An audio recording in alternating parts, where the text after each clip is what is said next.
How's it going, folks? Brian Blessing in Las Vegas, and we are talking college football right here at bangthebook.com. We've got Twitter at BangTheBooks. We've got the Sports Betting Podcast with our good friend Adam Burke, and he's got you covered with baseball. But football's coming, and it's coming fast. We've been doing college football conference previews for you, and today, one of my favorite conferences, the MAC, the Mid-American.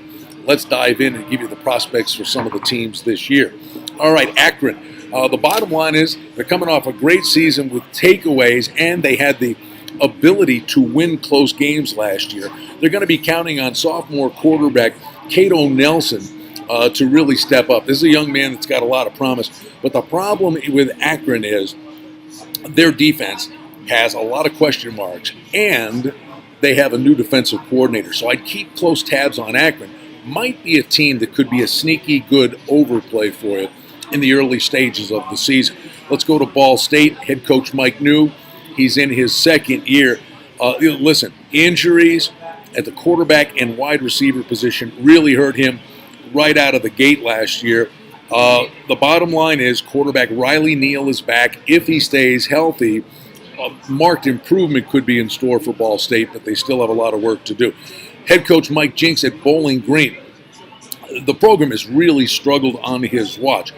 Here's the thing, the prospects, and the one thing that maybe has been like kind of the job saver, but the heat's starting to rise for Jinks, is he's done a really good job in the recruiting wars. But now it's time for that recruiting to kick in between the lines. Buffalo's an interesting team for me. They had injuries at quarterback last year, but they had a really productive offense. And I think this is a very well-coached football team. You're going to have a quarterback battle where Drew Anderson came in for injured Tyree Jackson last year, and he just lit up the MAC. So there's a defined quarterback battle. And in time, I mean, Anderson could win this job, but Jackson athletically is a kid that could project to be in the NFL in a few years. So interesting offensively. And on defense, the bottom line is any guy coming out of Buffalo named Khalil, you better pay attention to. We know what Khalil Mack did.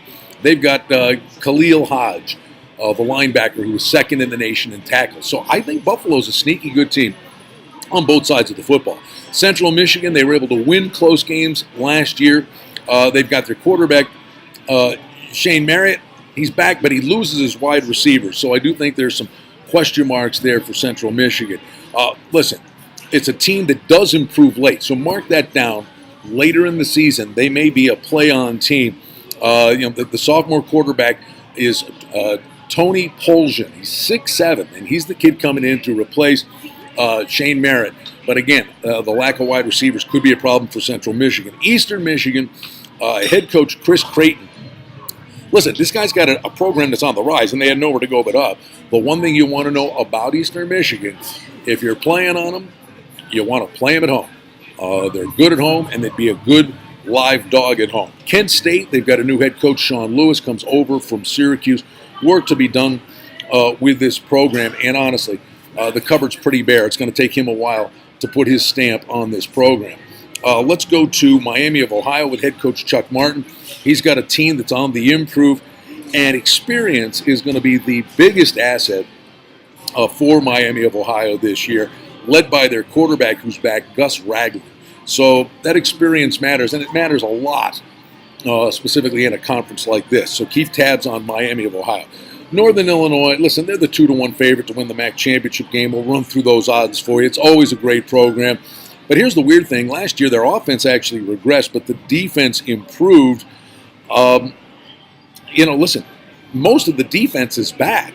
So Northern Illinois, well-coached, consistent program with a stout defense. I think this could be an under team.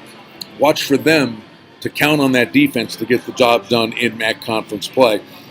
And their defensive lineman, Sutton Smith, this kid led the nation with the most tackles last year. So it's a really good defense for the Huskies. Ohio, you start with the head coach, the veteran Frank Solich. They play close games. He's really good managing games. They're good in close games. They get their quarterback, Nathan Rourke, who is back. And they've got a favorable schedule. So Ohio could have themselves an interesting choice. In fact, the second choice on the board at 7-2 to win the MAC championship. Toledo, the defending MAC champs, quarterback Logan Woodside, the MAC player of the year, is gone. So the skill positions are really solid, but the big question mark with Toledo is going to be at the quarterback position. But one thing that we get year in and year out with Toledo, this is a team always has a great offensive line. And finally, Western Michigan, head coach Tim Lester's in his second year. This was a club that was really hurt by graduation last year when he took over the program. He's done a solid job in recruiting. May still take a little bit of time to get it done there. But one thing, the good piece of news, is they've got good experience on the offensive line. Love the MAC. These are entertaining games. And it's a conference you want to focus on early because don't forget, the final third of the season, these games are on television with the Tuesday, Wednesday, Thursday, Friday games. So start focusing on the MAC early because you can make some money with them late. Again, the odds to win the MAC, Northern Illinois is the favorite, 2-1, 3-1, Toledo's the second choice, 7-2, Ohio is the third choice. Miami of Ohio, we said they could be good, 6-1, Western Michigan is 7-1. The sneaky play for me, get yourself in the bowl game, see what happens. I think Buffalo at 12-1 is actually a sneaky live play, potentially, in the MAC. One of the most fun conferences. Glad to bring you the preview here at bangthebook.com. I'm Brian Blessing in Las Vegas.